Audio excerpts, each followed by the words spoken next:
This is a CBS News special report. I'm Katie Couric. Good evening. It is my sad duty to tell you that our friend and colleague Walter Cronkite has died. He was 92 and passed away peacefully tonight here in New York. Walter became anchor here at CBS when television news was in its infancy and brought generations of Americans the most momentous events of the second half of the 20th century, from the assassination of a president to a man's landing on the moon. And that's the way it is. And that's the way it is. And that's the way it is. That's the way it is. For half a century, Walter Cronkite told it the way it was, delivering the news straight and unvarnished. Evening, everyone. Here is the news. Among the pioneers who built television news from the ground up, he forged a special bond with audiences. Trustworthy, plain-spoken, unflappable. And you were there. Walter was there. He had lived the history of the century and reported it. Born in 1916 in St. Joseph, Missouri. As a young man growing up in Houston and Kansas City, he saw firsthand the Dust Bowl of the 1930s and the Great Depression. As a young wire service reporter in World War II, he hit the ground with troops in North Africa and was the first to make it back with the story. I'm just back from the biggest assignment that any American reporter could have so far in this war. He was all of 26, a natural, before the camera and the microphone. He covered the Nuremberg war crime trials, sitting just a few feet from the Nazi architects of the Holocaust. Some of them were sniveling. Gosh, you couldn't stand them. Stryker, Jew baiter, terrible man. He wanted to get up there and personally cut his throat. Hess was obviously mad as a hatter, absolutely insane. In the early 1950s, television came calling.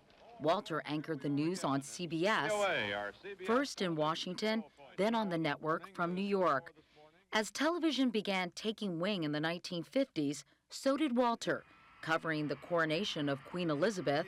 She's to be crowned Britain's sixth reigning queen. An atomic device. Atom bomb testing in Nevada, the birth of the American space program. Fire at the apogee to raise the perigee. Walter knew 12 American presidents. I've met all of America's presidents since Herbert Hoover, and I've known some of them pretty well. Lyndon Johnson called the CBS Evening News while I was actually on the air and insisted that they put him through to me on the air. The secretary said, but he's on the air, Mr. President. I don't give a damn where he is. Put him on the phone. He assumed the anchor chair of the evening news in 1962. Good evening from the CBS News Control Center in New York. This is Walter Cronkite reporting. Supreme Court today legalized abortion. A flurry of activity at the Jack Ruby trial. The risk of a meltdown at the 3 Mile Island atomic power plant. And he was with us during America's darkest moments. From Dallas, Texas, the flash, apparently official, President Kennedy died at 1 p.m. Central Standard Time, 2 o'clock Eastern Standard Time, some 38 minutes ago. And I almost lost it there. There has been a display of naked violence in the streets of downtown Chicago. The witness to that Hilton violence. Cronkite was a fixture at political conventions, including the Democrats' chaotic meeting in Chicago in 1968. A party in a country at war with itself over Vietnam. Walter's skepticism grew while reporting on the Vietnam War. He shared those feelings in a landmark broadcast in which he acknowledged he was stating his opinion that it was time for the nation to withdraw. But it is increasingly clear to this reporter that the only rational way out then will be to negotiate, not as victors, but as an honorable people who lived up to their pledge to defend democracy and did the best they could.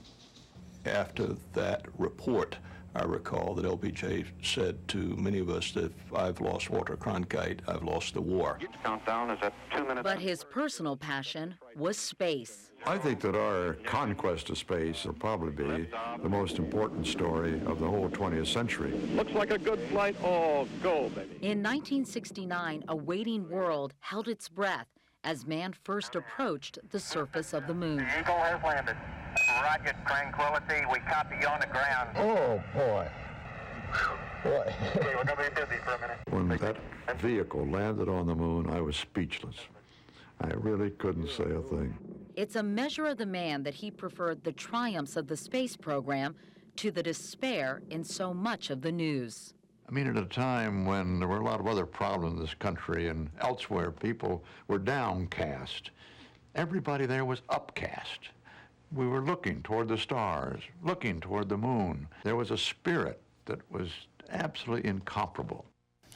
This is my last broadcast as the anchorman of the CBS Evening News. For me, it's a moment for which I long have planned, but which nevertheless comes with some sadness. His own spirit was unconquerable. After leaving the evening news, he traveled well into his 80s, making documentaries and enjoying himself. In 1996, he told us how he felt about the amazing century he had witnessed. If there's anything I've learned, it is that we Americans do have a way of rising to the challenges that confront us. Just when it seems we're most divided, we suddenly show our remarkable solidarity. The 20th century may be leaving us with a host of problems, but I've also noted that it does seem darkest before the dawn. There's reason to hope for the 21st century, and that's the way it will be. So, to repeat, if you're just tuning in, longtime CBS News anchor and journalism giant Walter Cronkite has died at the age of 92. There will be much more about him on upcoming CBS News broadcasts and on a primetime CBS News special, That's the Way It Was, Remembering Walter Cronkite, Sunday evening at 7, 6 Central. I'm Katie Couric, CBS News, New York.